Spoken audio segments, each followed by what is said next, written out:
My mind is set, my grind is set, my heart on ice is cold. I'm only here to even a score. Whoa.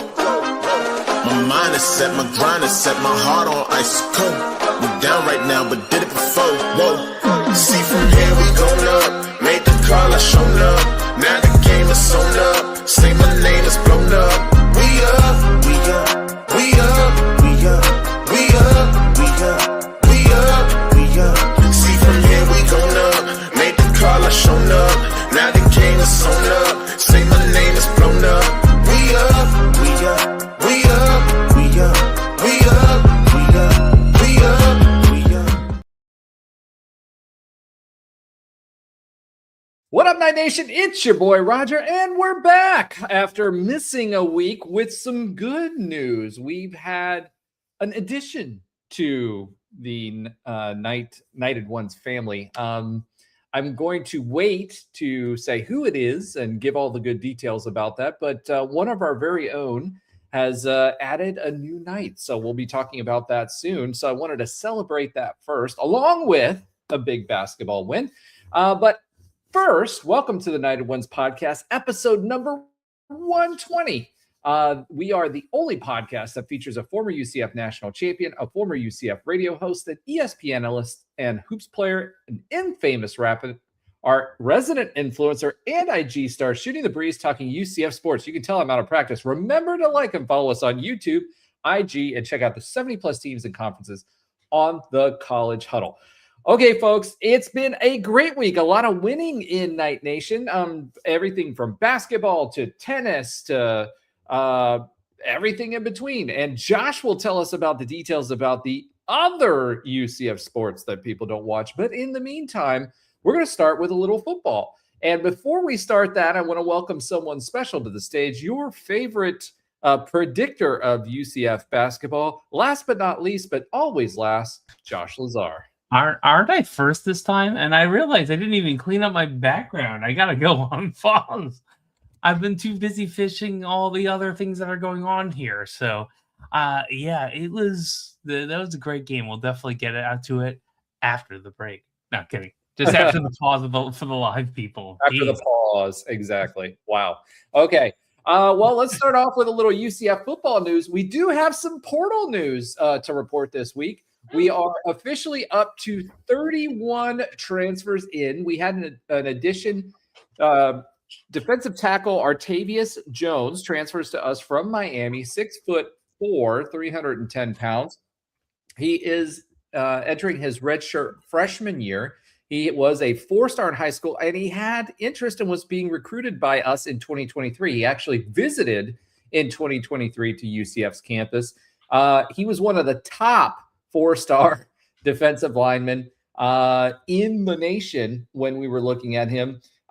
This should be the final transfer for us, but he is going to be a special player. He's someone that helps fortify that front line. We had some folks, as you remember, that entered the portal but came back, including our very large Georgia Tech transfer, who were excited about getting back. But this kind of fortifies and solidifies that D-line. Now, I wish we had more on the O-line, but we don't. GM Mossberger also this week gave his press conference to kind of conclude the class and talked a little bit about what the philosophy is. He says that they're still going to go high school first, but he kind of talked about the cycle of how this works out, right? So they start looking at players for the portal midway through the season. So what they're saying is for college football players, they are looking midway through the current season for next season's portal to try to acquire that. And then they get through the rest of the season and they get into the high school classes, right? And they try to recruit about 2 years ahead of time. And then they pull forward and do that. So that's crazy. So what you're saying really is that the guys that we're looking at, and we're starting at a certain board, then we look at them, whittle them down, and we get to about 10 to 12 choices. And that's who we try to recruit on the recruit trail. So very interesting stuff. Coach Scott Frost talked about the whole process and how he's glad he's not having to deal with having to do the negotiation part. But he said as well that they're working lockstep with Mossberger and trying to bring the right guys in, and that our new coaching staff or newer coaching staff, including our tight ends coach, et cetera, that we talked about last time, was involved in that. So that was clear with the OSU tight end coming in. Other UC, or not UCF specifically, but other football news, the 2026 schedule was officially released. So we didn't talk about that last week, obviously, because we were out.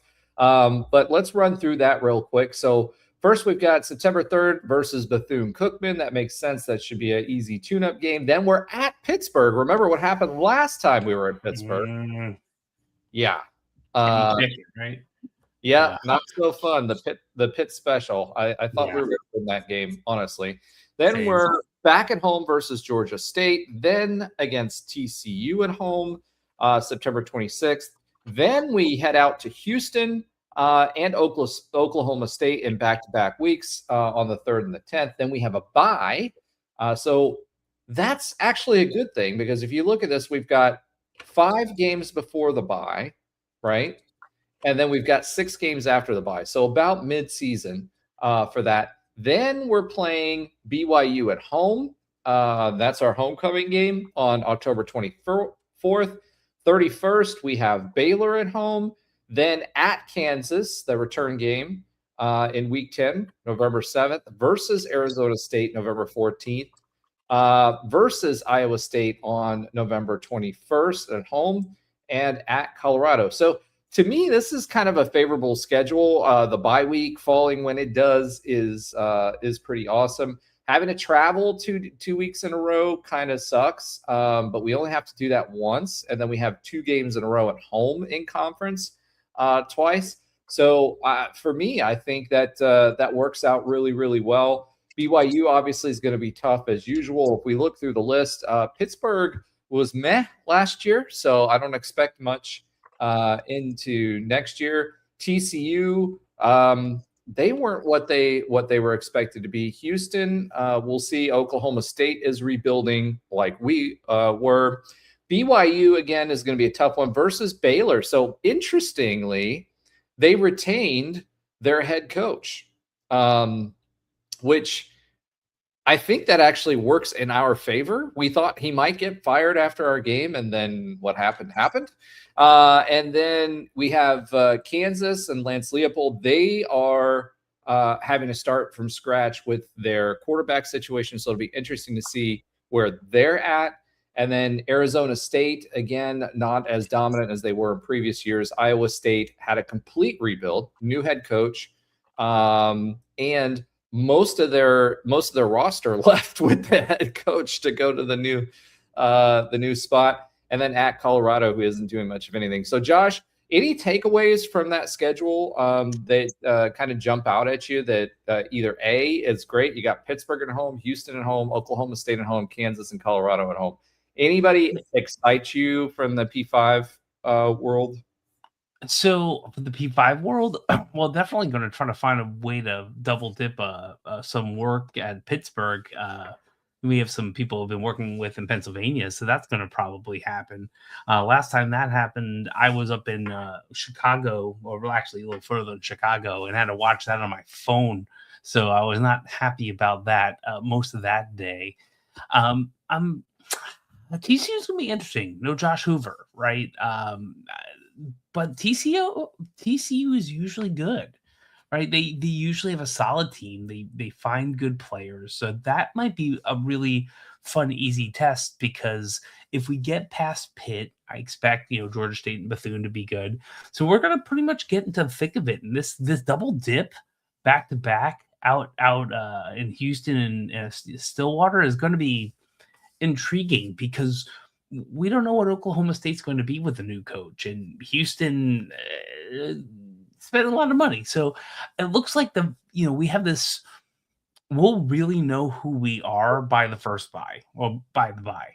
And I kind of like the bye somewhat in the middle here because BYU is probably going to be yet again a top 15 team for homecoming. And the last time they came here, I was the academic success partner of the game, watching us getting shellacked. So that was fun. So I blame Hopefully, you. yeah, it's all my fault. Truth be told, I think a lot of it is pretty positive. If we can get through that, 6 games before the bye where we have like 3 pretty hard away games.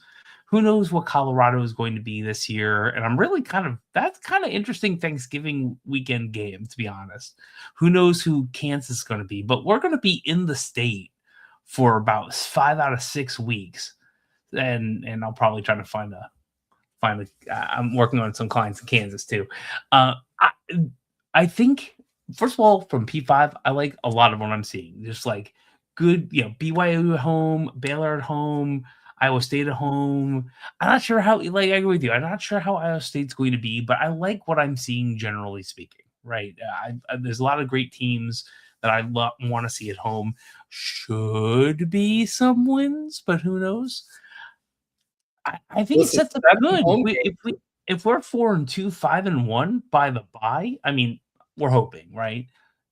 We have a lot of momentum and a lot of, very few trips for almost 2 months until we get to November. So I like it. I like who we're playing. I don't see any complete world beaters right now. Maybe BYU is going to be, but it sets up to be a good season, I think. And who knows how teams are after all of the NIL and all this stuff, but this looks like a pretty positive, winnable season if we get our stuff together.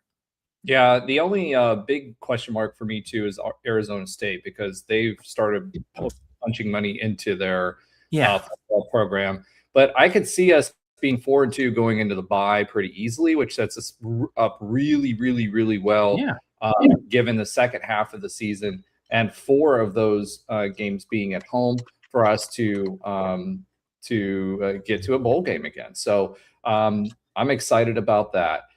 Yeah, and Arizona State, they're going to be back and forth in Tempe and Provo and Tempe and Lubbock. They're going to be like Texas Tech, Kansas State, BYU, Colorado, us back to back, no buys. So, I mean, it's going to be they're going to have a pretty tough schedule before that too. And I don't know. Colorado's a toss up because Colorado. They can play well. It's not just Shador right now, and company and Horn and company. They can be a good team. They have the money, and Deion Sanders is no slouch. Let's be fair. I don't think he's a world beater at this point, but no slouch, and they have money. So I feel like this is going to be a pretty reasonable, really reasonable schedule. And I agree with you with Arizona State. I'm trying to look at some of the other ones. Interesting to see who we are line up against, but I really like our schedule. I really think we have possibly 8 if 9 winnable games just from not knowing anything of how the teams are right now, just by past history and how we've played against some of these teams. We'll see. Yeah, I think for me, bare minimum bowl game is the expectation. I mean, bare minimum, because we've got to. That's not even a disrespect to any of our opponents on this list. There should be 6 winnable games here. Yeah, there should be. So I think that's the bare minimum. Like I said, so the expectation would be higher. Obviously, stark contrast to last year. The one big hole for me is a big question for me is the O-line. So we'll see, and we'll get a little deeper into that as we get into spring ball and whatnot. Something else that was announced along with this was that spring practice dates were announced today. Obviously, you don't have the spring transfer portal. However, spring practice will start March 29th, which is a little bit later than usual, end on May 2nd. A big reason for that, again, is because you don't have that spring portal. That's interesting to say the least. Next on the list, kind of talking football before we get into hoops, I kind of want to revisit this whole playoff picture thing, right? Playoffs? Yeah. So, recently there is the thought process of going maybe to 16 or 24 teams in the playoff picture. And, let's be real, like the SEC and the Big Ten kind of took the lion's share of the money and then took the lion's share of the decision making when it came to the playoffs. Their whole thing was, hey, we should make that decision. The SEC wanted a 16 team playoff. The Big Ten wants a 24 team playoff. Yeah. They had a bunch of negotiations, and it came to nothing. So basically, we had the opportunity for this coming year to have either a 16 or 24 team playoff. That didn't work out. But basically everything that you've heard was that the Big Ten and the SEC bullied their way into it and then never made a decision. They said they couldn't make a decision with all the other people involved, and then didn't make a decision at all. The SEC wants the 16 team playoff with 5 automatic bids for conference champions and 11 at large, which makes sense for them because they're going to get the nod, although they didn't perform as well this year.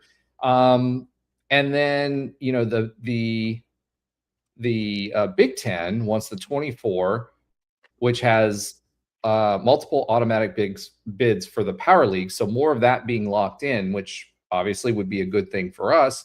And the ability to stage play-in games, which is something relatively new, so to speak, is to have play-in games. So kind of modeling that basketball side of things. Now, their proposal had 3 or 4 automatic bids for the Big 12 and the ACC, which would have been awesome for us because it gives us more chances to do that. It also gives us more chances to make money because the conference, if they have more teams playing in the playoff, that means more playoff distribution money that's split amongst the conference. And no matter what, even if we didn't make it, we're still ending up with more money in our pocket. Where they landed, so they kept it at 12. They did make a change for the group of 6 teams. So in the past, it was the highest rated conference champion. That's no longer the case. It's the highest rated team. So if you had a team that was rated higher than a conference championship, so if they like a highly rated team goes into a weekend and like Cincinnati did and loses in that championship game, under the old rules, they would not make it. Under the new rules, they could still make it over a conference champion in the G6. So that was interesting. Notre Dame, if they rank above number 12, will get an at-large bid. So what that means is that there's a potential, if Notre Dame makes it, that the number 10 and number 11 ranked teams, one of those could be left out of the playoff as well. If basically the group of 6 champ doesn't rank in the top 12 and a Power 4 conference champions don't rank in the top 12 as well. So that's interesting. What do you think about all this? I mean, would you rather the 16 or the 24? Do you agree with the SEC? Would you rather the Big Ten's picture? Because right now, nothing's changing except that group of 6 and the Notre Dame language. I don't like the Notre Dame language. I understand they did it from a dollars and cents perspective. Is quite frankly, they got into it with the Big Ten, and I think if Notre Dame would have aligned with the Big Ten, I think we may be having a different conversation. But what do you think about all of this? Yeah, it's interesting because I definitely think the expansion needs to happen. 16, whether 16 or 20, the expansion needs to happen because it's pretty obvious. It's very obvious that everyone thought Miami was, why did they get in, right? Why did they get in? Why wasn't BYU even on the graphic? Which still makes no sense to me. Well, the same reason we're not ranked this week in basketball, but about that. That makes a little more sense to me and doesn't at the same time. That's going to be later in the show. But here's the thing. I think at some point we realize, okay, we're done here. And I think 16 is kind of close, maybe 20, but 16 is definitely close because 24. yeah, I mean, even 16 would get we about 3 or 4, well, 4 more deserving schools. And last year, there was definitely 4 deserving schools that needed to be there. And I don't know who knows, maybe BYU would have been the next Miami. I don't think so, but it's possible. So something should have happened. And this is unfortunately the two people who are trying to consolidate and shut everyone out, just, picking up their ball and going home. I do think that we should be at 16 at least, but definitely 16. I do believe having guaranteed spots and having play-in games for like the bye of a playoff for probably 2 or 3 conferences makes sense. I do think it's going to be the Big Ten, the SEC, and the Big 12 in most years, the ACC in some years, depending on how good their top of the ranking is. And in football, I think the Big 12 is that number 3 solely because I think top to bottom, everyone's good in football. There's no slackers in the Big 12. There's no one just collecting a paycheck. And I think it, within reason, shows. Texas Tech doing what they did was wonderful, but I mean, pretty much very few people were better than Oregon, Miami, and Indiana this year. Like, they were the best. Miami, I wasn't sold on. I wasn't getting in, but when he started playing, yeah, you could see. They had 2 losses, man. They shouldn't have been in. The big thing for me, I agree. That's why it should have been 16. No, I agree. They shouldn't have been in. Even if it was 16, though, like I don't like the 16 versus the 24, and here's why. The 16 allows for 11 at-larges, which basically means you get 1 champion from each one of the power schools, 1 G6, and the rest, let's be real, they're going to put 3-loss, 4-loss SEC teams in there. That should not happen. Okay. So if I were going to look at it, if you were going to go 16, then it should be more automatic bids distributed, not what the SEC has promoted. And I think that's what the Big Ten's afraid of too. And quite frankly, the Big Ten was a better football conference than the SEC was last year.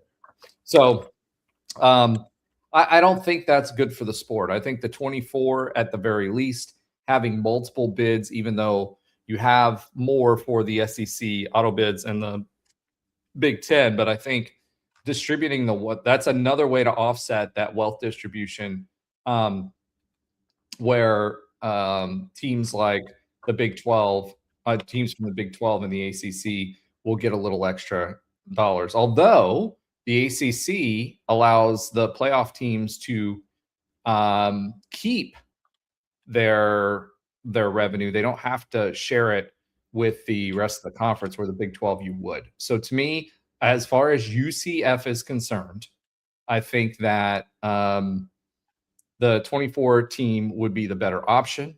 I think that it would allow us to generate more revenue, even if we don't make it.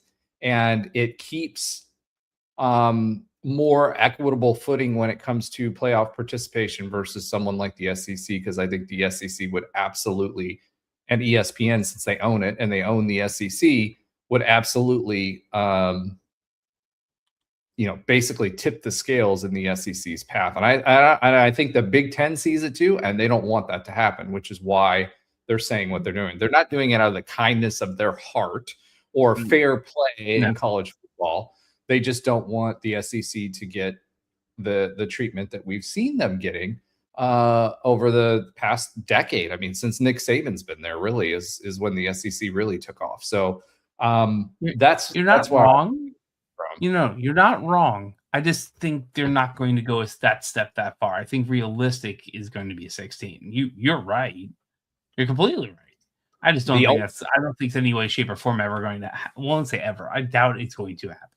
So at least get to something that's better for overall college football that we may have a shot eventually of being. Well, I don't think a 16-team playoff is better than a 12-team playoff for college football because of how it's positioned as basically you're not changing anything. You're just dropping more SEC teams in there that are undeserving, quite frankly, in my opinion. So I don't think, especially since ESPN owns it, I don't think that that's a fair shake. I think that would make college football worse. So that's just my opinion on it. I would prefer the 24. I think it distributes more wealth. I think it's better for the Big 12. I think it's better for UCF football. And since this is a UCF show, I don't care how Ole Miss feels about it. So, all right, let's go ahead and talk a little bit about the spring game. So the spring game right now is still up in the air. We do have the spring practice, but spring game will not be announced for at least 2 to 3 weeks out from the end of. So I'm thinking like April, it's going to be announced. And the reason for that is because the tower construction, right? So the tower has made a lot of progress. The tower has the interior. They're working the interior now.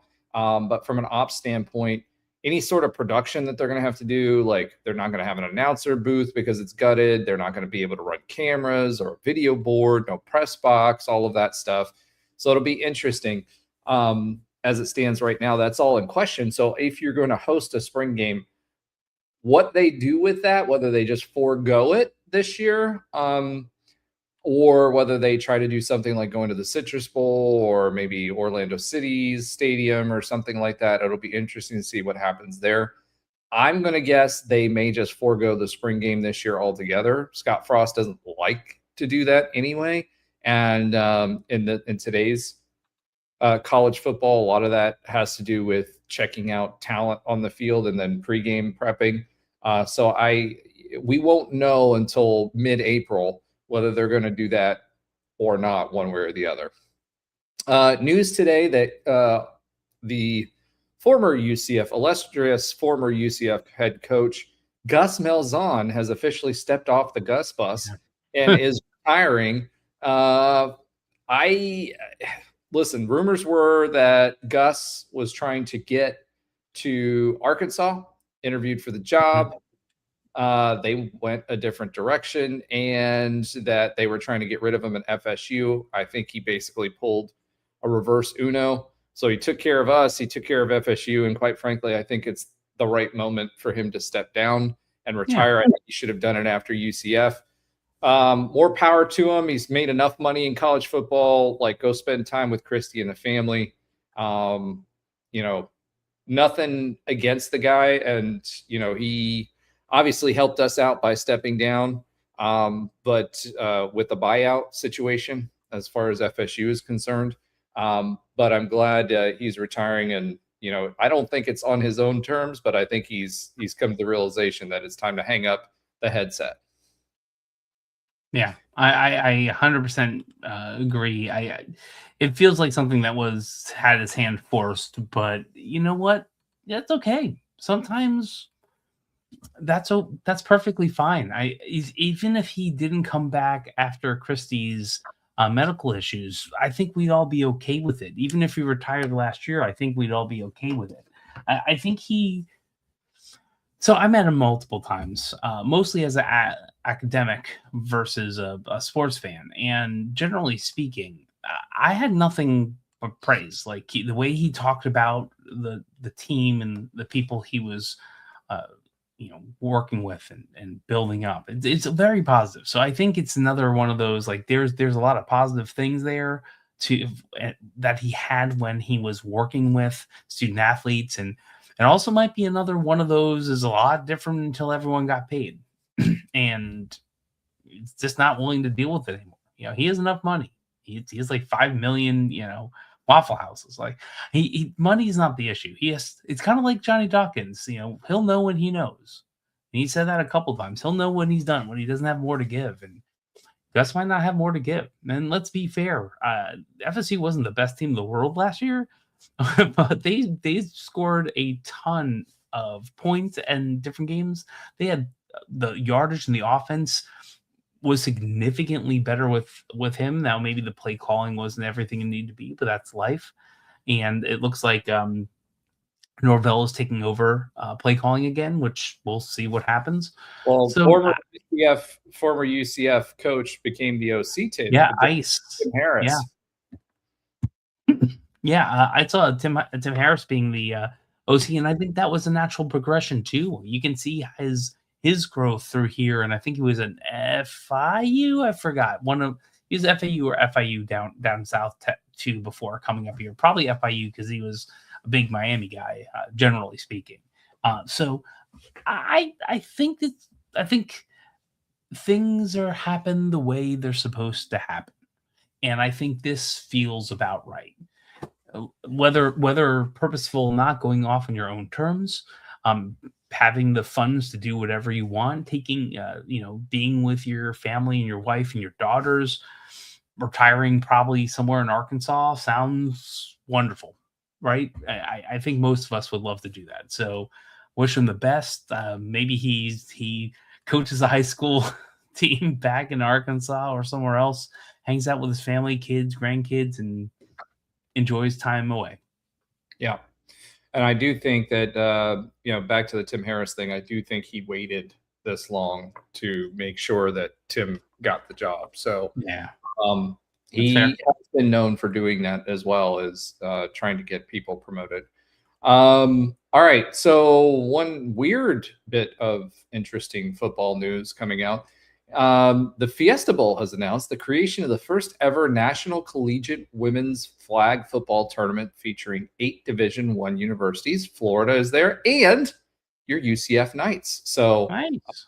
That'll be hosted at Arizona State and is set for April 18th or 19th. So we will be playing for a championship. Nice. Lastly, Rocco Marriott finished the number 15 QB in the country. So he is our one of our quarterbacks and our presumptive quarterback of the future. And he finished number 15 in the country. So we have a top 25 quarterback coming into UCF as a freshman, assuming we hold on to him the following year. All right, let's go ahead and swiv it. Swiv it? There you go. And we'll get into a little hooping and hollering. So lots to talk about on the basketball front. UCF had a perfect week this week, going 2-0. We beat ASU 79-76 in a nail biter. We beat number 11 Texas Tech 88-80, and somehow, we're still not ranked. We'll talk about that in a bit. We improved to 17-4, 6-3. We're on our very first 3-game winning streak in the Big 12 Conference, and by that I mean Big 12 Conference games. We are currently just outside of the top 25 at number 28/29 with 39 votes.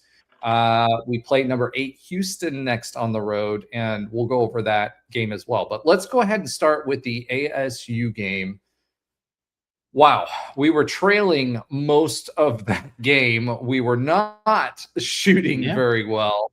And, it was the last 5 minutes basically where they turned up the wick. I was a little worried because Themis Folks had a couple of opportunities to shut that game down early. At the free throw line, where he could have extended it to a 2-score lead late. But uncharacteristically missed a free throw.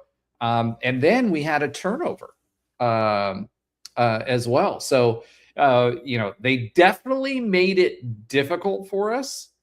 We didn't make it easy on ourselves. We ended up shooting 45%. We took 65 shots versus their 55. 3-point from the 3-point land, we shot about 21%, which is low for this team. And it wasn't anything that they were doing defensively. We had open shots. We were just not nailing them. Thankfully, they only shot 23%.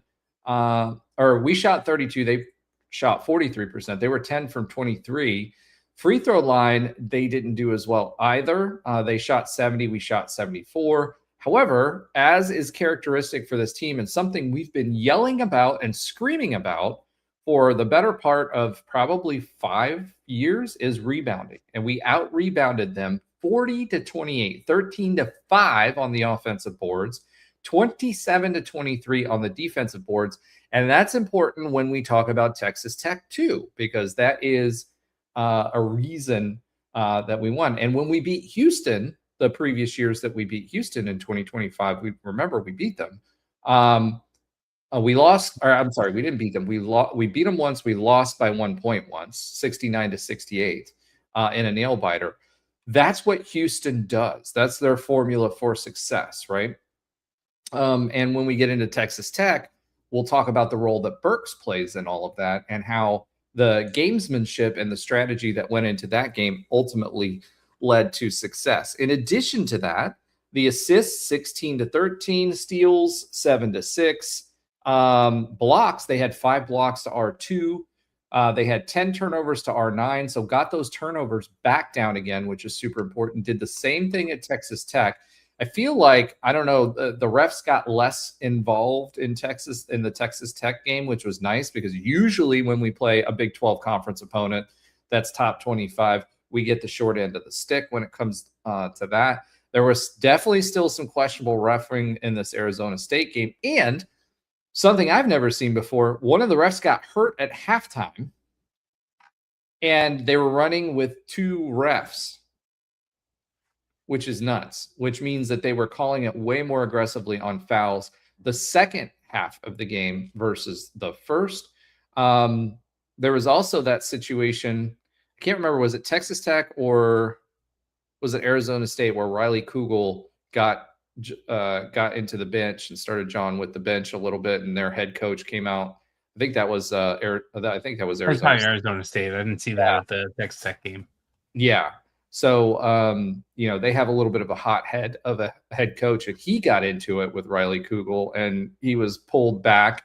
And I don't, Riley I've seen it a few times, and this team has been teed up probably more times than I remember of any UCF team during the season. But that was interesting. Now, he kept his hands down. The Texas Tech bench did not. The head coach got into his face. So it was definitely contentious. We had 17 fast break points and 12 points off of turnovers versus their 8. 38 points in the paint versus 24. There's this misconception, I think partly because of what years past the offense has looked like. Our offense definitely goes through the paint. And we are outscoring our opponents in the paint, which is not usual for a UCF team. Now, part of that is because there's a lot more movement on our offense. We're doing a lot more, it's not just dribble, handoff, or weaves at the top of the key and then pass it around and then shoot a shot late in the shot clock, right? It's, hey, let's go ahead and try to penetrate. Demas Folks looks like a completely different player than he did at the beginning of the year. He's got that extra burst and that speed, and he's making teams pay at the basket. And because of that, that's opening the door for him to have assists. Now, in Texas Tech, he was actually double teamed quite a bit, which opened the door for others to step up as well. But they were basically saying, hey, the rest of the team in the bench has to beat us. We're going to take out Demas Folks. So Demas Folks, Riley Kugel, both of them are going to be for the rest of the season and here on out are going to be, covered and smothered, as Gus used to say on his order at Waffle House. So it'll be really, really interesting to see how that develops the rest of the season. Good news is Jeremy Femina should be back by Cincinnati. He's been out for a little while, so we were a little light in depth. John Bull, though, and at the Texas Tech game showed out. But Jeremy Femina, he was our backup center, and he was getting as much and then seemed to be getting better and better week in and week out. So that was a big thing for us as far as depth was concerned, especially when you're worried about fouls and things like that, right? Cambridge played a little bit in Arizona State game. He's been better. It's kind of interesting, 2 weeks in a row 2 games in a row. He's played against someone that he played for. He played for both Arizona State and he played. We're missing Josh. He played against Arizona State and I'm just off camera for a second. Okay, he played for Texas Tech as well. Who did he play for? Yeah, exactly.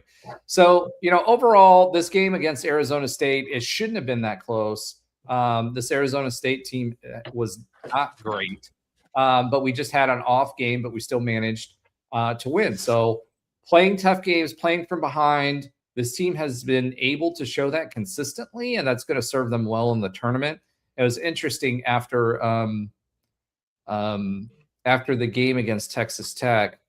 In the interview, they basically said, "Hey, our mentality is we're going to play as if we're down by 10 and tell ourselves as if we're down by 10 every game, so that we keep the energy up for what we need to be able to win." So, very interesting stuff there. Anything else you want to talk about as far as Arizona State is concerned before we move to Texas Tech?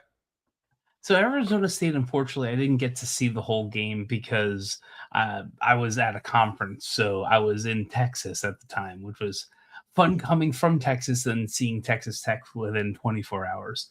So, I know that we were down. I know we weren't out. Obviously, we won. I hate coming back from behind against teams that I won't say we shouldn't, but we have.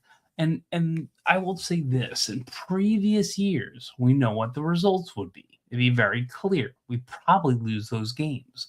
So I feel like this year has a lot different in a lot of different ways because we are surging back. We are down 10-ish and 8 minutes left and finding ways to win. So it's one of those games where we've had multiple times at home. Sometimes I feel like we played to the level of our opponent where, we have high highs and like decent mids, no really low lows. Honestly, our 4 losses weren't bad. One we really should have won. But I feel like that could be for a couple of reasons. But pretty much 4 are top 10 or top 13 teams. Oh no, I know. It's Oklahoma State. That's a game we should have won. That's the outlier. It's the outlier, and it was still a quad 1 loss. Although when we want to talk about why aren't we ranked, that's other than the fact that partially name, partially opponents we played out of the conference. We can have an objective conversation about that in a second. But for Arizona State, I'm just glad we got the W. That's all. We found a way to win. And this year, we're finding a way to win more than in many past years. We're talking probably 5+ years since we've seen a team able to get down pretty deep in their bag and find their way out. Well, and the reason is because we're not relying on one scorer, right? Because we had 2 scorers on most of the previous teams, right? Yeah. So we had John Hall, we had DJ. Those guys were scoring production. If they took that, like Texas Tech did against Emos Folks and double teamed them, if they took one of those 2 players away, all of the pressure was on the other player. And, that really isn't conducive to winning close games or when you're getting behind, because then we would just jack up threes, right? And the interesting thing for me in both the Texas Tech and the Arizona State game and the Cincinnati game was Pacheco's finally, I think, finding his footing in the Big 12. So he's knocking down threes, which is important so that we have another 3-point shooter, because that's what he was brought in for. And he's starting to feel himself. And because he's feeling himself, I think that that gives us another option there as well that helps. Nice. Chris Johnson actually like really coming in the clutch when it comes to relieving Folks in the time that he needs some breathers. Like he's not getting in foul trouble that much, but even that, like the pieces of the puzzle work well together. I think it's a mix of really talented players that are absolutely buying into the system with Adam Hood's offense in there too. and Dawkins' defensive mentality. Like, you see pieces of that, and you'll see like almost all of it put together in the Texas Tech game, right off the jump. Well, we recruited differently too. We recruited scorers, right? We didn't recruit defense or tried to recruit a couple of scorers and then have the rest of the people defensive focused. Adam Hood finally has his system fully in. We're playing different offenses depending on how we're getting played. We can play a dribble handoff. We can play a weave. We can play.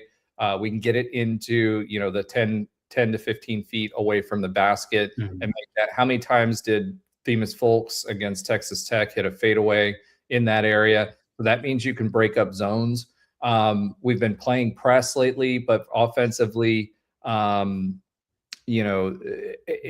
just so much variety in what we're doing, and we're not leaning on one thing versus the other. The interesting thing, I guess we can start talking about Texas Tech. I was trying to leave that. Yeah, my recap. I sent this to you guys after the game, and I kind of want to read it here because this really, I think, encapsulates it. This game really was all about the details, right? Bowl had a monster game. We've been seeing him getting better and better and better and better. What he's doing better is getting offensively. He's playing much better. He's finding his spots. The team is adjusting and not passing to him low. They're passing up to his chest because he's not going to hold on to those balls. I think they finally learned it. And then, when he's cutting or, his timing is much better in the paint, which is allowing the rest of the guys to find him for open looks at the basket. So you saw that. The other thing you saw was defensively, he's playing much better as well. His positioning, when he's doing help, when he's not doing help. The only thing he still does, which drives me nuts, is he, instead of going arms straight up, he's going arms over. And I get why he's doing it, but at the same time, that sets him up for foul shots. Yeah. And sometimes that happens when he's late too. Like, he's there, but like not like, oh, I need to go straight up. It's like it leans. It does. It's been obvious a little bit, but listen, that's going to happen. It's not like he played a ton last year. So well, no, he played 39 minutes last year, right? I know. So, he's not learning basketball. Obviously, he's a pretty talented athlete. He's learning how to play in this system and play well, and you're seeing the evolution of that as well. It's really amazing. Yeah, the other thing that I noticed is he wasn't getting pushed around in the paint like all season long. He's been, boxed out or kept out of the paint for rebounds, etc. So in this game, that wasn't the case. He's been aggressive. JT Toppin still had 27 points, but he was the only one that was really grabbing any boards, and he wasn't doing it over Bowl. And so he made a joke in his post press conference where when he got hit in the leg when he right before halftime, and he went back into the tunnel. He was like, I don't have any meat on my bones, but I'm tough. So he came back out and he said he was fine. But really impressed with that, really inspired on the glass. He didn't get pushed around. His positioning is better both on defense and on the glass, which is going to pay dividends long term for this team, especially given that Jeremy Femina was out. I think that they did let us play a little bit more in this game than they have recently, especially playing the number 11 team in the country, which helped. I don't know if that was JD or not. I can tell you against Arizona State, there was a lot of, what are you doing, man? He was way more animated. He's been more animated lately as well, which is good to see. He's been he talked to the refs before, but there were a lot of times in years past where he wasn't as active with the team, and he'd be sitting down on the bench as opposed to standing up or doing whatever. Timeouts were timely. And the big thing too was Burks. So they repurposed Burks's role. He had done this kind of early on in the season. In the past, he just sat out there in the corner waiting for a basketball, for a pass to him so he could pop a tray. Burks is sneaky athletic. Yeah, he's the guy that's out there, but he's not short. He's a good size. He can jump, and he can run, and he can, when he's in the paint, he can score. So he was in the paint more purposefully in this game than what he has been in the past.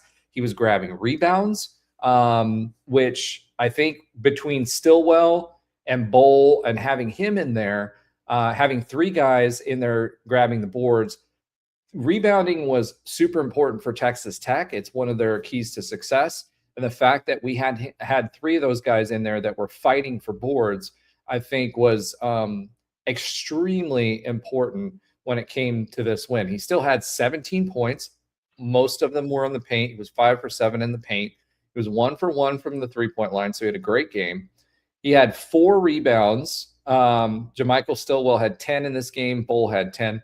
So he almost had half the rebounds of those two guys, and that's because of where he was positioned when in the offense, because he was in position and they weren't accounting for Burks in that role. They were accounting for Stillwell. They were accounting for Bull.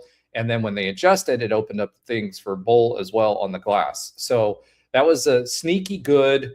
They didn't double Toppin, and they picked their poison. They picked their poison there, and their poison was to reduce the number of 3-pointers that they make, because they have JT Toppin. He's so good that they can put more shooters on the perimeter, and that's typically how Texas Tech wins. They have someone like JT Toppin. You saw him; he's extremely athletic. He was grabbing boards, he was scoring. He was doing all of those things. We took away some of his tendencies on his. When we played defense, we played to his right, made him go to his left. He was comfortable doing that. And because we had those guys on the glass, you had 3 guys there on the glass, and they usually play with the shooters. And we didn't double team him. We were able to cover the shooters for the most part. They're going to score. They've got high percentage shots. They were on fire early. I mean, hitting that one kid was hitting him from like the second logo, right? Yeah. It was absolutely ridiculous.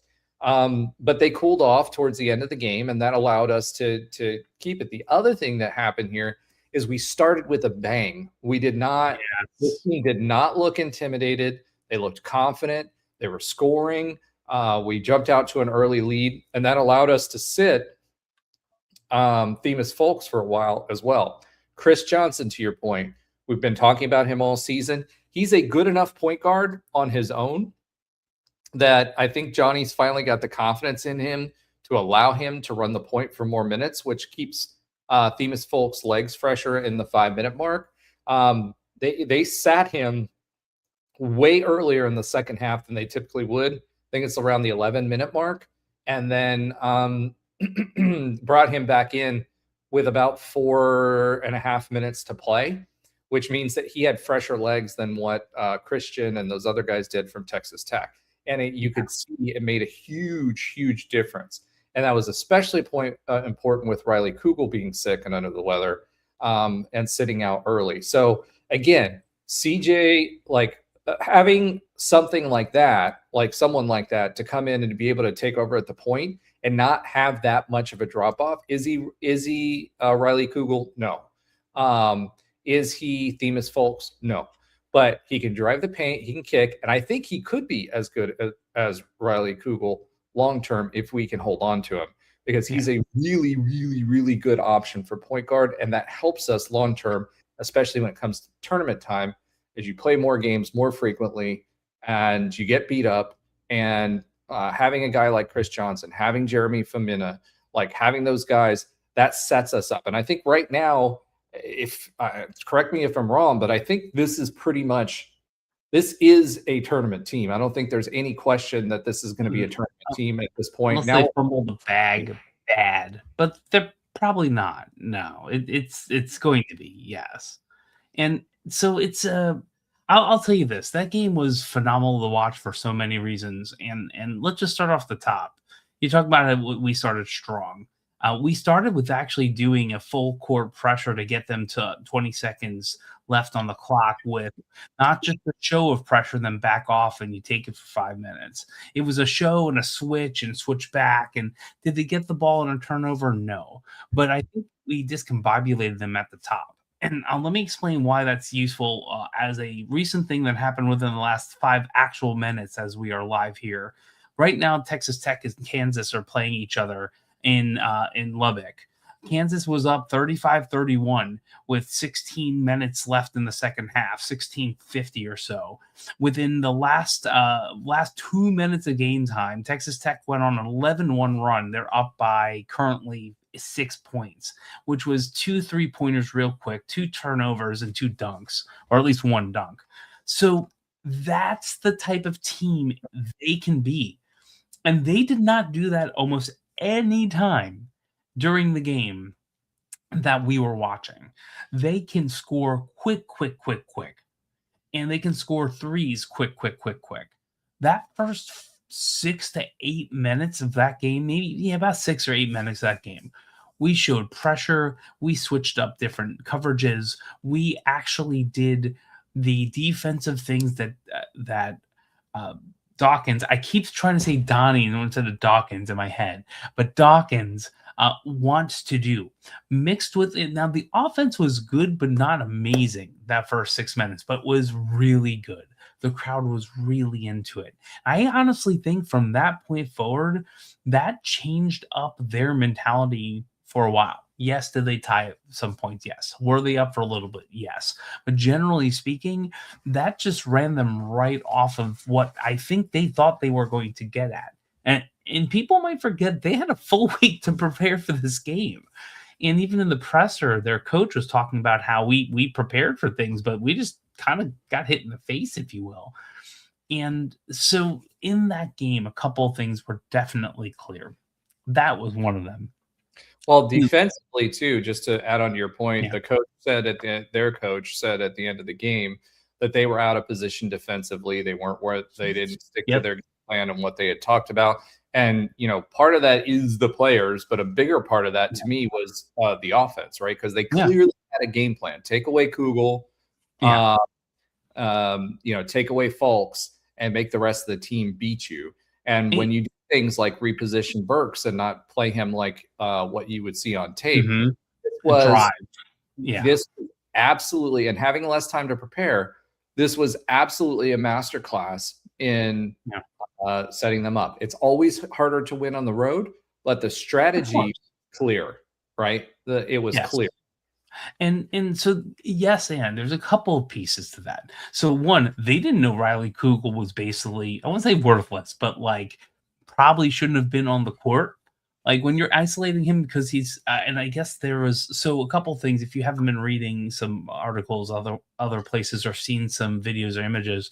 So Riley had a flu or some type of illness that was, I think, the reason Stillwell was out at Iowa State, and a couple of other people have been out. I think it's now gone through the team, which is good.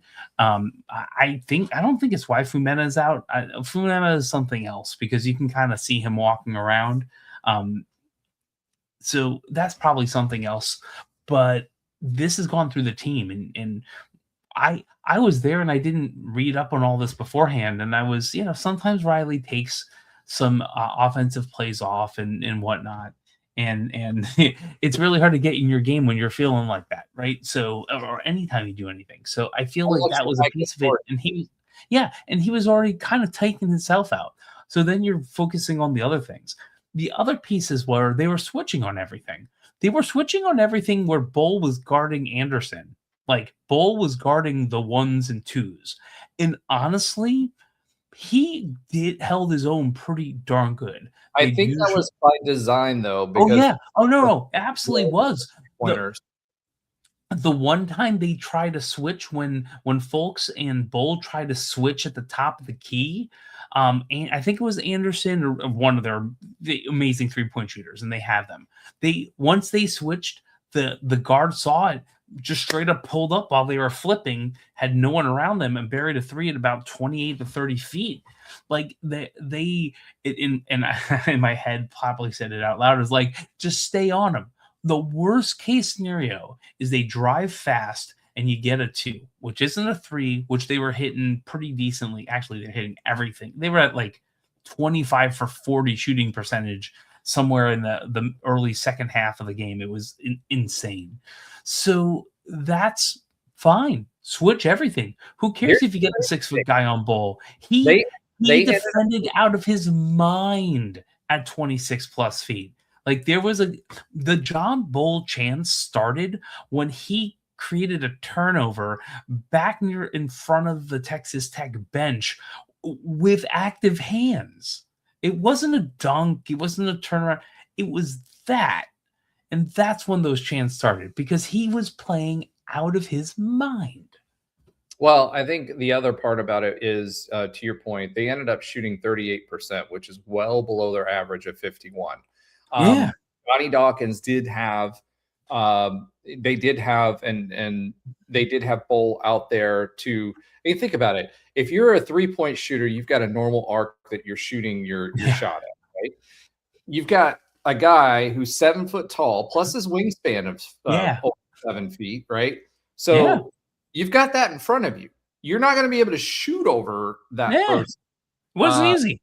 You can't go under him. You can't go around him. You can't do anything else. So there was a clear decision made, and that's part of the reason why Burks was in the paint so much on the rebounds, was to have to take away as much of that 3-point percentage shooting as you possibly could. And we did. And they still, I mean, it was both halves were the same score, 44 to 40. And they still felt like that game live felt like it should have been a 20 or 30-point win, where they were always in it the entire game. They were, and a lot of that is their 3-point other shooting. I mean, they could score quick. They answered runs, especially when Fulks was out. So when Fulks was out, our scoring went down, which allowed them, and they were out faster in transition. And that's one of the other things that they do. So when Fulks was out, that created more transition offense for them. But field goal percentage, their field goal percentage was 56%. Now, part of that is because 27 of their 80 points came from, like 40% of their points came from JT Toppin, right? And he makes his bones in the paint. So that's part of the reason for that. But if they would have shot 50%, right, we still shot 10 more shots than them, right? And we missed some gimmies on the layup. Like, wow. That we normally make, right? That we normally make. The other thing was we had 22 trips to the free throw line. We shot 82%. They had 12 trips, and they shot 58%. Rebounding, here's the big one, 35 rebounds. 13 offensive rebounds to their 4. They live and die off of the offensive rebounds. And that's what makes me really excited about this Houston game, because Kelvin Sampson, the way he wins games is on the boards and hustle. So if we can dominate the boards against Houston, we have a good chance at winning against Houston. Houston is 149 out of the last 50 at home. If we win that, it would blow my mind, and has nothing to do with our team. But I will say this, and if you want to wrap up Texas Tech, that was one of the most complete games I think I've been a part of. And the way I was saying it in our chat, this was we versus 3, and barely 3. Christian Anderson and JT Toppin are just going to get theirs. They're probably both going to play in the NBA, or at least Christian Anderson might be further along in good leagues. Toppin's obviously an NBA player. I think it's very obvious. And even like Atwell, pretty solid player. But the rest of the team, they were just not cutting it. And like top down, our entire team, I know Cambridge got 4 fouls real quick. One that was just, I don't want to get into that. What was real? Too small. Oh, listen, he did it. No, he did it. It was very obvious. Now, so 2 things. One, that's 2 games in a row, though. He got technicals against his former. There was one he got while Texas Tech was running the ball of the court that absolutely should not have happened. No one. You looked at the replays. You're like, what is this? Come on. The other part of that, So I think it was Anderson. I'm not sure who it was. Right after he did that too small, Anderson, I think it was Anderson, shot like a 30+ foot like bomb right in front of Dawkins, and he taunted the entire coaching staff on the way back, and the refs didn't see it. You can even go. The rest was my bad. You can see the math. My bad. Didn't see it. You can't, like, if it's that type of game, you can't just turn a blind eye to that. It was very obvious. Like, four of the coaches jumped out of their seats, fans jumped out of their seats and booed the refs. The refs actually did good this game for the most part. I'm not going to lie. It was pretty darn well ref. But if you're giving a tech to someone doing too small, I get it. Don't like it. I get it. But you can't miss the blatant reversal of that from the other team. That's the first time that's been called. And going back to your point, right? We have not won against Houston. Now, we've had a lot of close games, but we have not won against Houston since 2018-2019 season. That was March 2nd. All right. So, going back to what you were talking about with the team, right? Yeah. That 2018-2019 team was pretty special. Right. I do think this team is good enough to beat Houston, and we'll talk about their why I think that here in a minute. But finishing out Texas Tech, right? One of the other things that was interesting to me was, again, the ending. We haven't talked about that yet, right? Yeah. So you had the double court storm. Yes. So shout out to the security team. You see that security team was like absolutely ready for that. They had both benches covered. They were good. Yeah. And then shout out to the students, for they showed out, they were active. And once they got onto the court, they got back into the stands pretty quickly. Yep. So other than the one guy who like jumped up and started doing pull-ups on the rim, that was pretty orderly in getting that back. And then we got the second court storm. Now there are some people that are like, okay, well, act like you've been there before. And to you, I will say we haven't. Now, right? I mean, we had Kansas that we beat that first time we had the court storm. It's at the beginning of the intro of the show. We had a second Kansas win, right? Listen, where UCF basketball is terrible from a historical perspective. We are now playing in the biggest league in the country, the best league in the country. Storied programs. We're having a great season, which we haven't had since 2018, 2019. And the students, right, they change every 4 years. So if we're having a historic season for the UCF basketball program, and the students want to get out on the court and do that, it's worth the fine, number one. And number two, they're only going to experience this so many times during their academic careers, right? And guess what? Those are the same kids that are going to become donors and boosters and ticket holders later on, because they'll remember that feeling, and that's why they come back. So absolutely, I want them to have the reason to storm the court. Like, not every game, because not every team's going to be, worthwhile to do that. But if we play a ranked Texas Tech, a number 11 Texas Tech at home, and we win at UCF basketball in conference in a historic season, absolutely, let them eat cake and storm the floor. You know what I mean?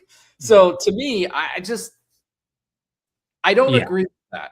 We haven't been there before. None of these students have been there before. So if we win big, let them bring the energy, because they'll come back next week to try to do it again. And the players are eating it up. Stillwell, both times, was eating it up. And that's the kind of thing you want. And those are the memories you make to keep people there and to bring people there. Because guess what? Stillwell's gone next year. Folks is gone next year. If we have the ability, and we're going to have to compete with a $4 million NIL budget this year, and I think we're going to have a little bit more next year, right? But let's say it's $4 million. The average Big 12 team pays $8 million to their roster, 8.6 to be exact, right? Do everything we need to do to show it's fun, that you're going to enjoy it, that the players are loved, because we will, retain and hopefully obtain some additional people by saying, hey, you can win here. It can be a great environment. People will show up for you, and you'll get to celebrate. Those are memories that matter, and that's the difference between this team and last year's team. So do that again and again and again and again and again. I know, 100%. And let's be clear. Like, the reason I'm on this show is because I was part of the Rowdy Knights when I was a student. Like, I went to the garage and held a Troy is not a state sign, and we might not have the money, but we own Stetson. Like, those are the things. We know you're old. Yes, but those are the things that endure. Those are the things that endure. So if act like you've been there, sure. We're not Duke. We're not UNC. Can we get there? Maybe not in our lifetimes. I mean, look, we're a pretty darn good team, and not ranked in the top 25 yet. The two people that are playing right now live, we both beat. So, and both in the top 25. Hey, Trey's in the comments. Well, but I think what's important, what you just said there, is we're a pretty good team. We're not a good program yet, and by that I mean consistent, right? Correct. We're not a consistent program. So let them storm the courts, man. Yeah, it's absolutely, and it's something the students will remember, and frankly, it's something that the team will remember.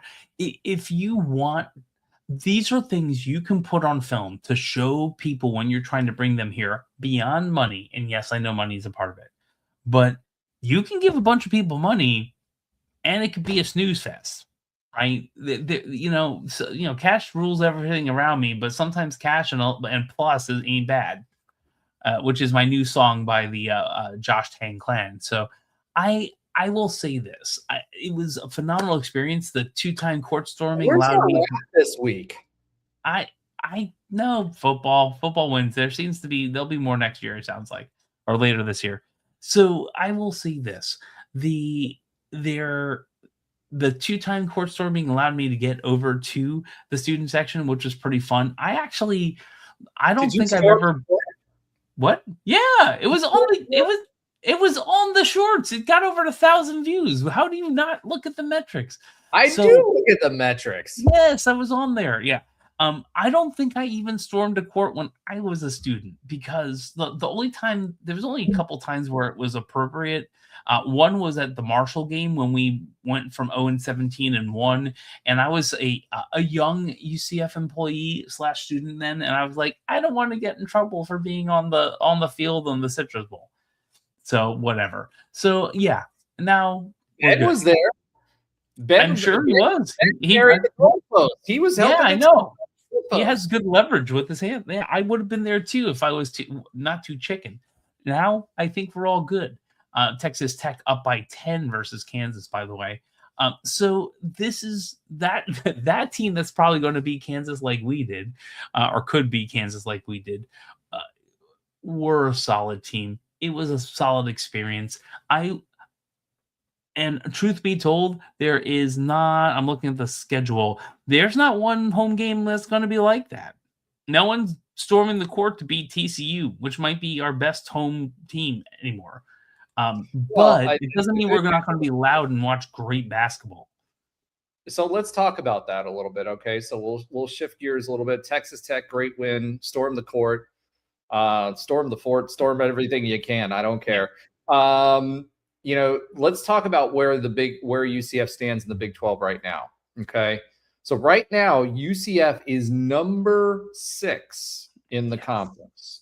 Ahead of BYU, because we have 6 wins and they have 5. They only have 3 losses, but they only have 5 wins. Correct. They just lost to Kansas, right? So they are 17 we are 17-4. They are 17-4. Texas Tech and Kansas are both ahead of us. The 2 teams ahead of us. So it looks like Kansas is going to lose. If that's the case, then looks like we're tied with Kansas. Yeah, we're going to be tied with Kansas. I mean, we're tied with one of them. They're both 6-2. yeah. When did you think that we would ever say, those days it started at the Garage. library gym, and then it went to the Oh garage, yeah. and then now where we are today. When would you ever think that you would be able to say, hey, we're going to be tied with Kansas at the top of the Big 12 conference in basketball, tied for 5th place? I Might mean, be above them because they're 17-4 and they're 16. They'll be 16-6. yeah, but in conference they'll be the same record unless Yeah, we. but we beat them, so we should also be ahead of them there too. The people who were with me when we were in the Kirk's Jerks and things like that.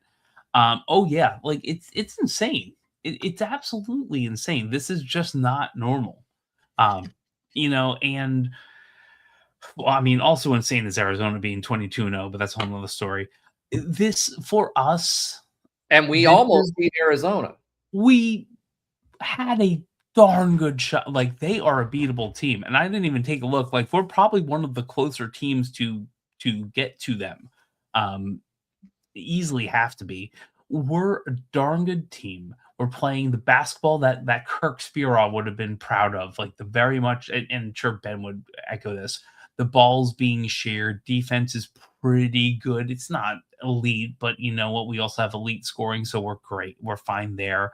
We're 17-4. I'm looking at the rest of the schedule, and there's no way I think we're getting under 20 wins at this point. This is just this is, if not the best, probably one of the top 2 seasons. I'll say 3 if we go back to Dexter Lyons and Ben days. But probably one of the best 3 seasons in the modern era. Well, we won't go back to the 70s and 80s. But this is a phenomenal season. And it's because we're playing good offense with team basketball, actually using active hands and playing defense. Like it's very, very clear this is an amazing team. And you only have 4 games left to watch them live. I'd do it. And hopefully, knock on wood, we do well enough to kind of get enough wins and maybe one in the conference to get to the Tampa regional, which would probably mean second round versus UF. So that would be very fun. But generally speaking, this is a phenomenal season. This is a tournament team. I don't care if we're not metrically top 25 and we're close. Let's be fair. This is that level of a team. You don't need to have a number in front of it. But I think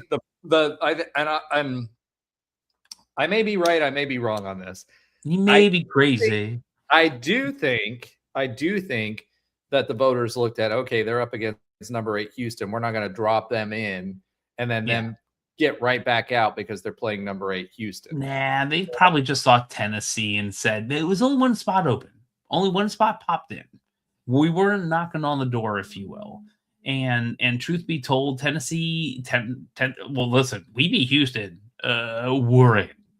But the Tennessee's is no slouch of a team, right? And so if you're being objective and if you're looking at the metrics, and I want to be fair here, the SEC is a little nuts of a team this total conference this year, although we still have more ranked teams, and I still think our top half is better than their top half.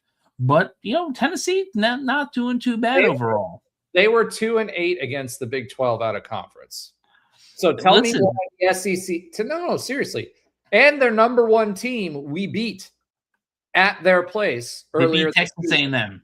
Yeah. I know we did too, but they beat Texas A&M recently. And honestly, I don't care about that. The point I'm saying is, as a conference, that's their number. Oh, yeah. Right?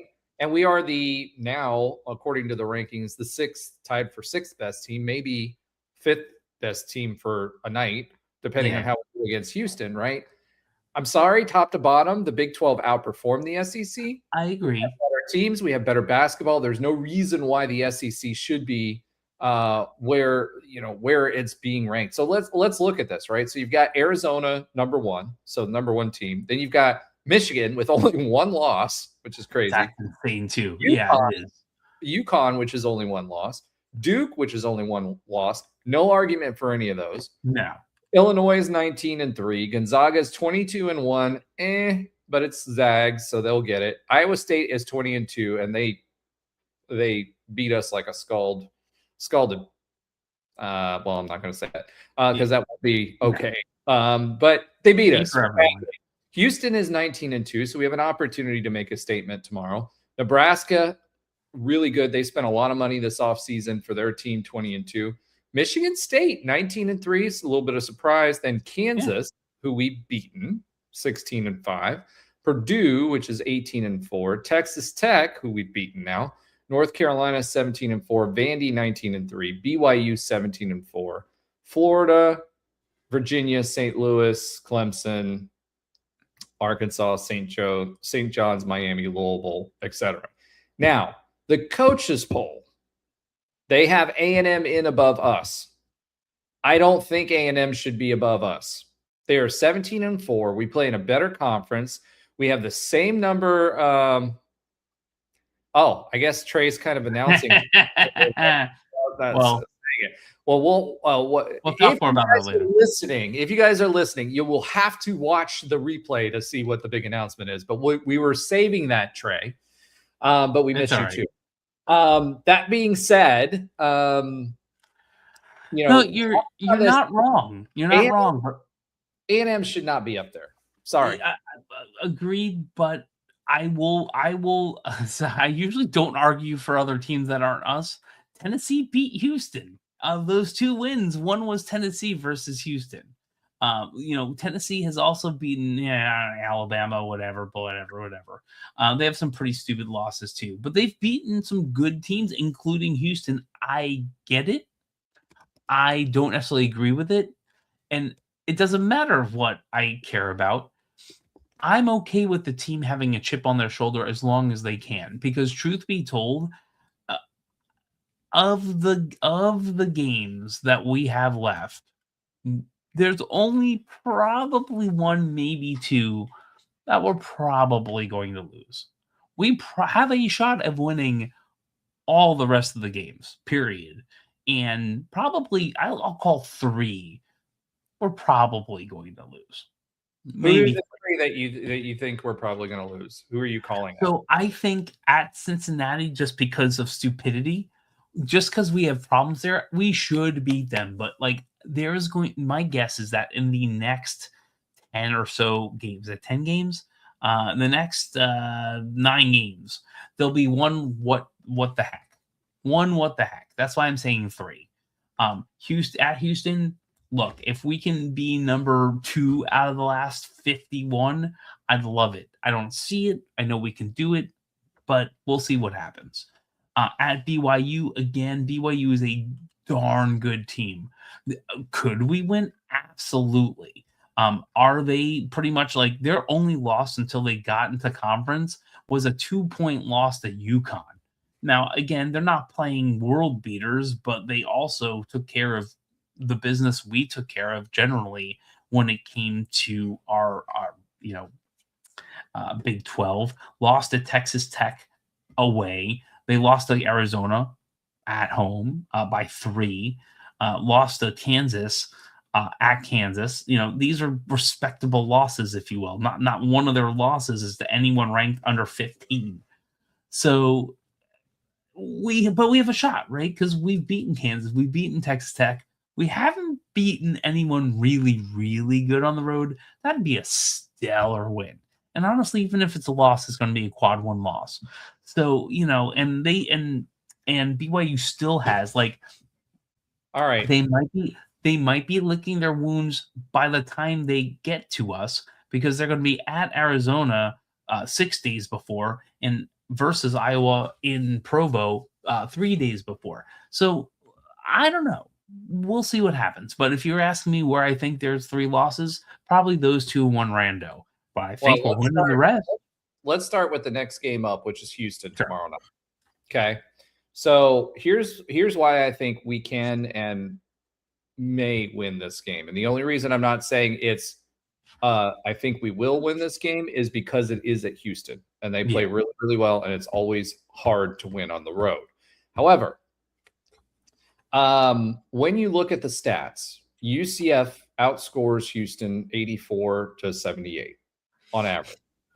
Now, Houston, on average, allows 61 points against versus 77 for UCF. So the key to this game, in my opinion, is going to be winning the boards and second chance points, right? If we can make it happen and we don't get okay, so I'm gonna bald refs. And that's a big if, right? And a big you know, if they're not protected, right, Yeah. then I think that we have a good shot. Field goal percentage 48 versus 45, rebounds 38.3 versus 36.7, assists 16.7 versus 15.5, blocks 2.8 versus 3.8 per game, steals 5.5 versus 8.6. Houston's identity is defense. It has been for a very long time. They did lose against Texas Tech 90-86 3 games ago. They beat, after that, they played ASU, took it out on them 103-73, and then played West Virginia, beat them 77-48. So again, this is a really, really, really, really good defense, right? Mm-hmm. However, we have a multifunctional offense, and we're great. If they play a modicum of as close on the boards as we did last game against Texas Tech, we have a really, really, really good shot, I think, at winning this game. So as long as we don't come out flat, don't do stupid turnovers like we did, like, what was it, like, who was it we played against that we were we turned it over like 13 times in the first half. I remember this off the top of my head. I can't get it, but I remember what you're talking about. It was as long as we don't do that, this game's they're not gonna score a ton, right? As long as we can score and keep up early, I think that this team has a good shot at winning. We match up well against them. When it comes to size, we have more size than them. Obviously, Kelvin Sampson's teams are made up of rebounding, heart and hustle, and defense, right? That's their core identity. If we can win the boards, which we've been able to do against lesser teams or similar teams, right? Team that Houston lost against. If we can do that on the boards and get those second chance points, I think this team has a good shot to win. I like the fact that Burks is coming on. We won't get Femina back until Cincinnati. Mm-hmm. I do think we don't have as many fouls to give. So if they call a really tight game, which they probably will, but I hope they don't, because Houston's also very physical, but Kelvin Sampson is very good at taking off all of his clothes and enticing the refs to call things his way. I think JD needs to step up in this game with regard to that. But I do think as long as we stay out of foul trouble early with our bigs, we have the opportunity to do that. Now, this is a physical team. They're going to go to the paint. They're not going to shoot a ton of threes. So we're going to have to be on our P's and Q's on making sure that we have that. Now, where the advantage is for us in this year's team versus others is we have a deeper bench, right? And because we have a deeper bench and it's played pretty well all season long, outside of maybe 2 or 3 games, I think combine the bench, the height advantage, and if Kugel is feeling somewhat back to his normal self, I think we have a good shot against Houston. Now ESPN is got us at a 92%. They got Houston winning 92.9%, and that's valid. But I do think we have a better shot at Houston than people are giving us credit for, as long as we don't come out flat and as long as we don't turn over the ball.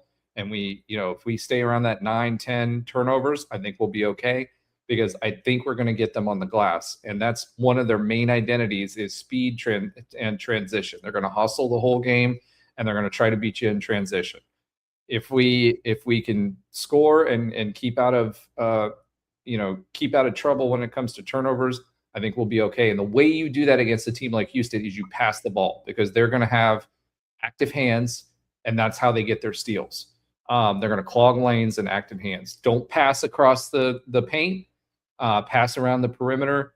The ball will always be faster if you pass than what the defense's ability to react, and then try to take advantage of your height and your length with bowl, etc. So it'll be an interesting game, but I think this is a game that we can win. Any thoughts to add to that? Are you saying there's a chance? Right? I think there's a better chance than what it's a better chance than previous years. It's better. I'll tell you that. Like, this is the best chance since a few years back since we've. I can't talk about that. I can't talk about that. We'll talk about that a little bit later. But it's the best time we've had when it came to beating ranked teams. And could we beat Houston at Houston? We've done it before while they were ranked. I'll just preview that. Well, and it's 69-68 was last year's game that we played, right? So and that was with last year's team, right? So can we win against Houston? I think this is a better team than last year's team all around. And I think that we absolutely have a better shot at winning this year than we did last. So I'm going to go out on the limb and take a hot take and say we're going to beat Houston in Houston. And if we do that, that's near 5-6 seed territory at that point. We're already probably near the 7, but yeah, that's we're good. We're good. All right. So let's talk about the Bear Kittens part 2. Right. So we're going to be playing Cincinnati after that. Their last game since we played them, they beat Colorado 77-68, beat Iowa State 79-70, which was a real shocker. But I believe we played Iowa State right after that game. They took it out on us. They lost to Arizona 77-51, lost to Arizona State 82-68, lost to Baylor 67-57, lost to Houston 76-54. I don't know what's going on with them offensively, but I feel like this is going to be this could be a blowout as long as we don't come out flat. I think Chiem and Bowl, I think Bowl is gaining confidence, and his ability, his ability to win that game has gone up significantly against Chiem. So in my opinion, I do think that we have a pretty good shot at beating Cincinnati. I know you don't think that. I think it could be a blowout, to be honest, because we didn't play well against them the first go around. I agree. You're probably right. I just don't know where the one. I don't know where that one. What is going to happen? I'm assuming it'll be away. So that's all. No, I get it. So, all right, looking back at the team stats again, like we'd like to do that, UCF shooting 58% to their 48%. 3-point percentage, 43-16. Free throws, 78-63. Turnovers, 14 to their 7. Rebounds, 30 to their 27. Percentage led, 66-24. That was all the last game that we played against them, right? So looking at them statistically as a whole, I just pulled up the previous one instead of the upcoming game. So Josh, if you want to keep going while I pull up the stats that I'm looking for. Here it is. Okay. So Cincinnati right now has a 61.5% chance to win. Overall, for the season, we're at 84 points per game, 71.5 for them. Points against, 67.4. They've got a good defense, right? Has not been doing as well lately versus 77. We're shooting 48% field goal percentage versus their 42, 38 rebounds versus their 37, 16.7 to their 16.5, 2.8 blocks to their 4.3, 5.5 to 6.7 on the steals. I think the Cincinnati team, I think there's something in the water. I think that, they got on that high with Iowa State. That was their Iowa State's game. And their offense has not been playing well. So I think once we get there, I think that's a dub. And obviously it's a quote unquote quasi rivalry game, right? So whatever reason, there's always weirdness that happens with that. But I think we win that game too. So I tend to agree. It's just we definitely need to figure out we should. How about that? We should win that game. And this is the first time in a couple of years I'm like, oh yeah, we'll win a game at Cincinnati. That's not a big deal. It's just been a while, and I don't know. Their coach probably getting fired after this year. We'll see what happens. Especially yeah, nobody likes him, and that may be part of it too. So right now we're currently number 37 in the net rankings, 21 in the RPI. We're at quad 1. We're 4-4. 3 of those are quad 1A wins. Quad 2 are 1-0, 1-0. Quad 3 7-0. So some of the teams that were in quad 2 moved to quad 3, and then quad 4 were 5-0. This is also why, yeah, I get it why we're not ranked in the top 25, but sometimes the eye test is a piece of that too, and the eye test is not lying. What do you mean by it's not lying?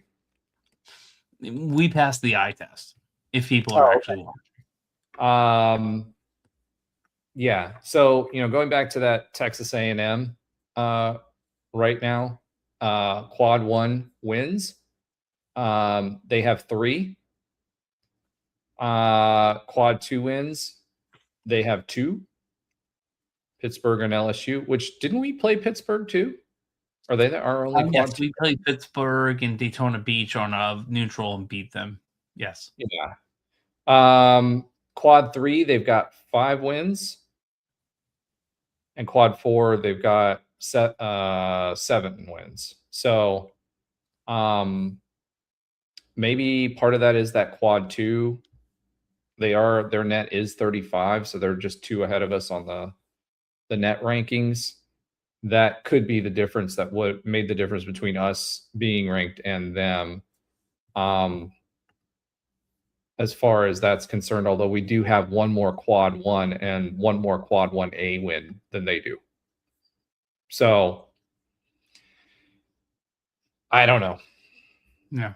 I still think we should be ranked above A&M. All right. So again, I agree, but I get it. And honestly, as I said, having a chip on our shoulder is not a bad idea. All right.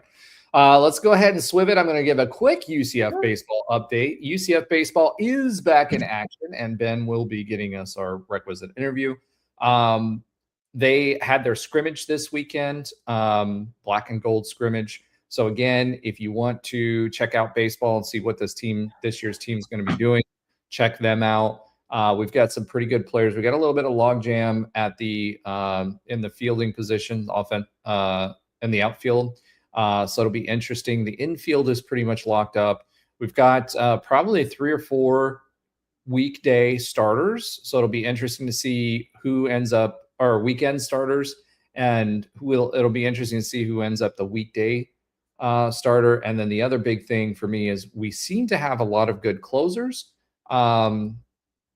So at the bullpen, so it'll be interesting to see how that shakes out as well. But if you want to go check that out, you can go check that out this weekend. They'll be having another scrimmage. All right, one more Swivet. Let's go ahead and talk about a little bit of listener love. So this is the segment that we highlight you and tell you that we appreciate you, both your comments, your likes, your reposts, sharing with your friends. We appreciate it, and obviously we appreciate the interaction. So the first comment on here is from, I always have trouble with this, Arguapin, I don't know, I'm sorry, Guapiri. The football team values are purely made up numbers. He was talking about our Wall Street Journal numbers, and hit him back, said, why do you think that? Those are based off the Wall Street Journal numbers. They're put together by investment companies so that they can evaluate them, right? So the Wall Street Journal numbers that we referenced in the last episode that we had are numbers that people are using valuations for to assess whether they want to invest in a football program. Now, as we said, a couple of weeks ago.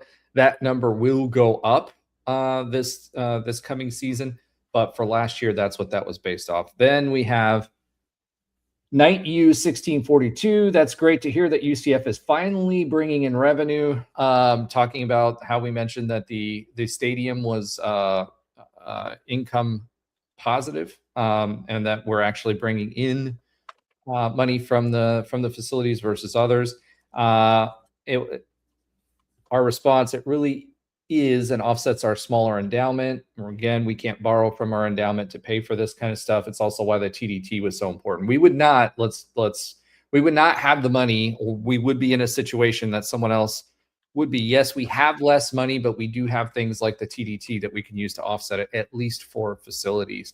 It'll be interesting to me because I believe the TDT can be used for marketing. I'm wondering if we can tap into that for NIL as well to be more competitive in NIL, or at least the Orlando has a marketing division that maybe we could do that with too.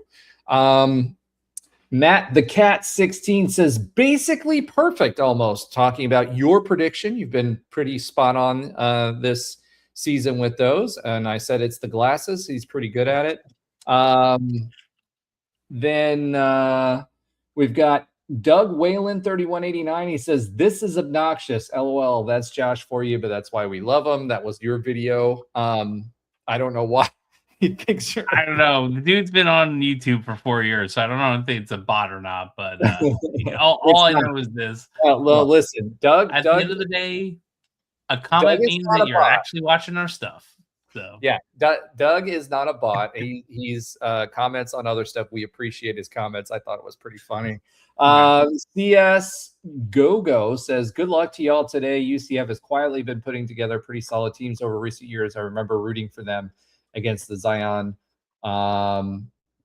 Duke team when they almost pulled the upset. That was a Texas Tech fan checking in, watching our videos and checking in. So we appreciate you.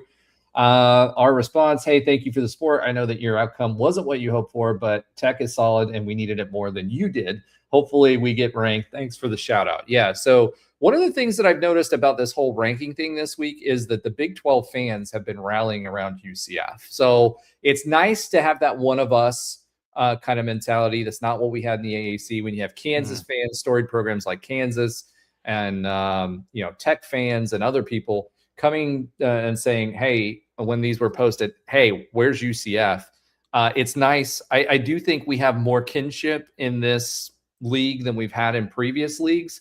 And they do come out and support us when it comes to that. Now, obviously, it's probably not a Cincinnati fan, but all right. Econ Advisor says, what a gutsy game. Played the entire game as the team continues to come together and improves despite two players under the weather from the flu too. Two double-doubles, Burks forced to drive, and Tippin scores Stillwell hindered Toppin's dominance. Second half, UCF got most of the steals, etc. And he's absolutely right. Speaking of Econ, it posted on here. He says UCF number 28 in each poll. Tech pays more for Toppin than UCF pays the entire lineup. Yes, that is true. We have about 4 million, and he exceeds that. UCF one half game out of third, getting close to 2 buys territory in conference tourney. Yes, I agree, Econ. We still have to go through Houston. I don't know if you just checked into view, but my thoughts are that we have a shot, a more better than what most people think shot at winning against Houston. Josh doesn't feel that way, but that's okay if you guys want to check that out and talk about that. I will say this, as always, we do this for you. It's wow, Kansas pulls off the win after being down 9 with 6 left. Wow. Okay. Kansas. Either way, that was good for us. I think it's bad for the league if Tech loses 2 in a row. So that's interesting. But I will say this. Thank you guys for liking. Thank you for subscribing. Thank you for sharing. Thank you for telling your friends. Again, we do this for you. We don't get paid for it. We don't want to get paid for it. But we appreciate all of the support. So please make sure to like, share, and continue to subscribe. Okay. One last shout out to C-Dub Socks. He is our most recent subscriber on the channel of the ones that I can see. So we had other subscribers come in over the past 5 new subscribers over the past week, but I can only see one. Then it's time. Yep, and Econ says this too. UCF matches up perfectly to Houston player for player, and that's exactly. And depth. I think that's where we can outrun them, and I think that's why we have a good shot at them, even though we're playing them at home. All right. So that being said, it's time to swivot yet again to not Alan's oxymoronic stat of the week because he's not here this week. He did, however, help us out with the notes. But we are swiveting to Josh's sometimes funny fact of the week. Josh, take it away. So the UCF men's basketball team in 2018-19, probably our best year ever. You know, had our first NCAA win, should have beaten Duke. Long story. Oh, dude. Yeah, I know. Yeah. So at this time in that year, did we beat any top 25 teams? So February 2nd, 2019, we're at that point we are 11-2. Did we beat any top 25 teams by then, or at all that season? I'll give you both. 11-2. We played fewer games. Yeah. Oh, sorry. No. I'm wrong. 16-4. 16-4. I was going to say, I thought we had the same record as that game did. 16-4. We were 16-4 by February 2nd. Okay. So by that point, did we win any top 25 teams, and did we win any during the entire season? I'm going to say, well, no, we were still in the AAC. I'm going to say we did. Don't ask me who it was. I don't know if it was Memphis or somebody like that. I seem to recall that we beat Houston. I want to say we beat Houston, didn't we? No, we lost to Houston. We didn't beat Houston until March. I don't know. Who is it? So first off, do you think we actually beat or did not beat any top 25 teams? As I said, I think we did. Okay, great. Do you think by this time last year or in 2028? Well, I know they did at that time.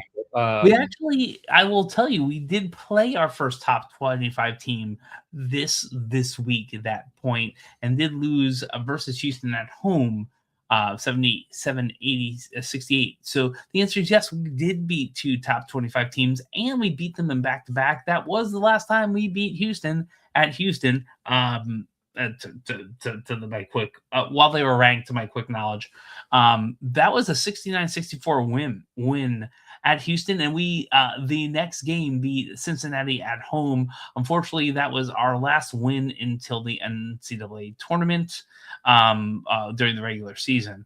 The what I do have, so that was one of our best teams. We did beat 2 top 25 teams, and as we all know, we have already beaten Kansas. We've already beaten Texas Tech, and we may have a shot to beat another Houston at rank number 8 at Houston right about the same time we were facing them, we were playing them last year. So we had 2 number 8 Houston teams that we beat, one last time in 2018, one coming up this week. So I still don't see it, but it would be pretty amazing if we had 2 number 8 wins versus Houston, within the last 8 years. I think that would vault us obviously in the top 25, and I think midway through top 25. That'd be because if we beat them, we're probably getting 1, 2, 3, 4, 5, 6, probably 6 more wins. So that would be 7 wins on top of that. We're talking 24 and 6, 7, 8, somewhere like that. So yeah, even if we didn't win something, if we did that, we have a couple things.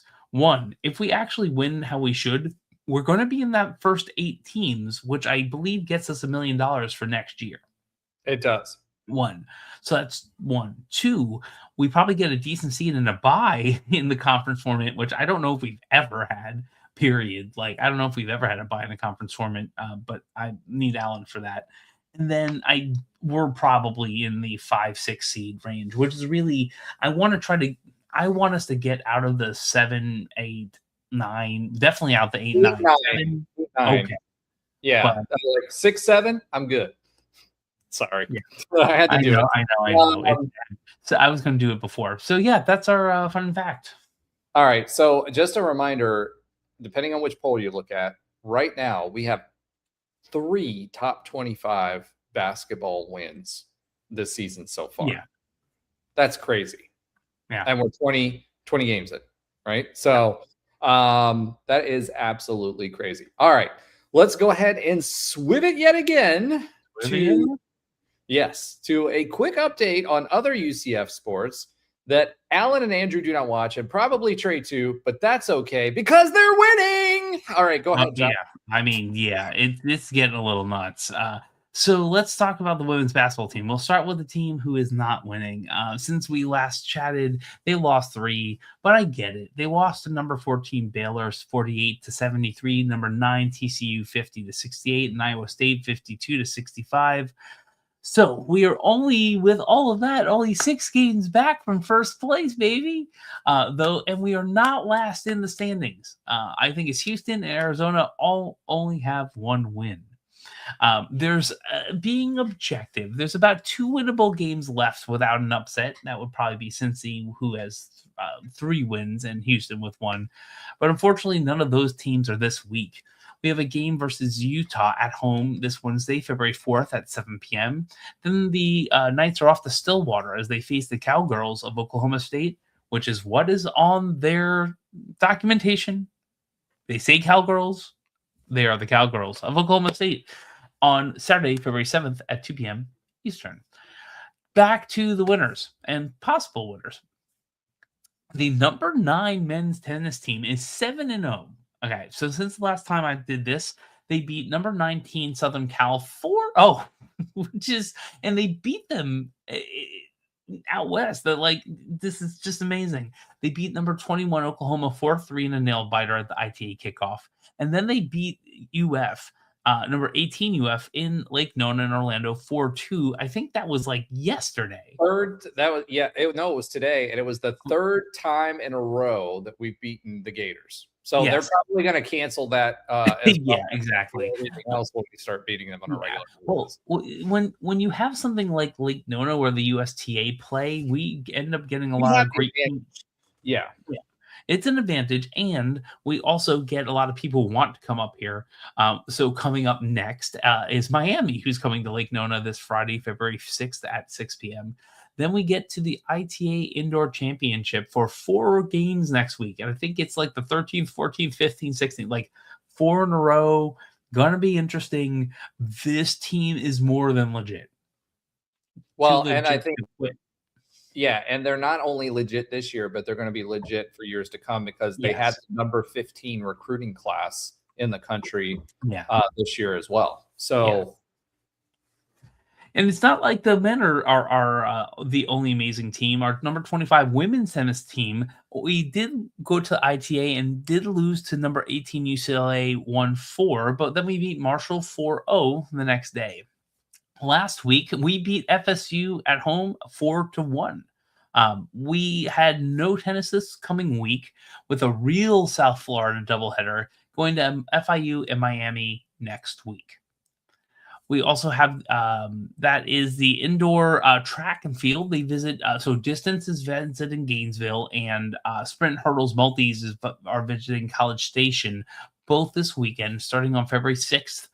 Distance I think is just the 6th, and sprints and hurdles and multis are all going to be on I think the 6th and the 7th. Not doing it on Friday and Saturday. Men's golf is in 6th place after a 9-over today at the Seabest Invitational, Atlantic Beach, Florida. The last round is tomorrow if you're watching live, and no more golf until Valentine's Day. And last but certainly not least, as Roger, actually I need to do one of these WWF, what it was when I watched it. Hit the music. Softball is back with 450 games happening in Black and Gold Classic, or so it seems. It starts on Thursday, February 5th at 3 p.m. with a game at CSU Bakersfield. and at 6 p.m. later that day, they're also playing. I think there's a game that I missed there, a team I missed there. They're playing Bakersfield at 6 p.m. later that day. Number 16, Duke, is our opponent on Friday, February 6th at 7 p.m. They're also playing Maryland at 7 p.m. on Saturday, February 7th. And of course, we then have on February 8th a doubleheader. We're going to play Buffalo at 11 a.m. and Maryland round 2 at 1 p.m. That's the 455,000th softball game we are playing from Thursday to Sunday this coming week. More sports that Alan, Andrew, Trey, and other people don't watch next week, because we have tons of winning teams and teams that are just doing solid on behalf of the Knights. All right. Well, thank you for that, Josh. Spring sports are ramping up, and we usually play pretty well in them. That softball team, I'm excited to see what they're going to do this year. High expectations for the softball team as well. There was a lot of dubs this past week. Let's hope we start with another one tomorrow night at Houston. I think we have a really good shot. I'm going to take my hot take and say that we will win that game. And we will go to Cincinnati and beat Cincinnati on the road too. And if we do, I don't know what we're going to do, but we're going to do something. If you missed it, Trey did give us a little sneak peek at that announcement that we have. We've been holding it back for him. So check out the video if you want, and if you watch the video, you've got to keep watching the whole video to see where that surprise is.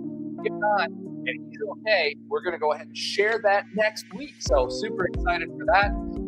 Thank you, everyone, for liking, subscribing, commenting, being part of the show during the show. Make sure you share with your friends. Go Knights, and charge on. It's a lot easier when it's just me. And I will say, with the Grammys, Skrillex was robbed. FKA Twigs, solid performer,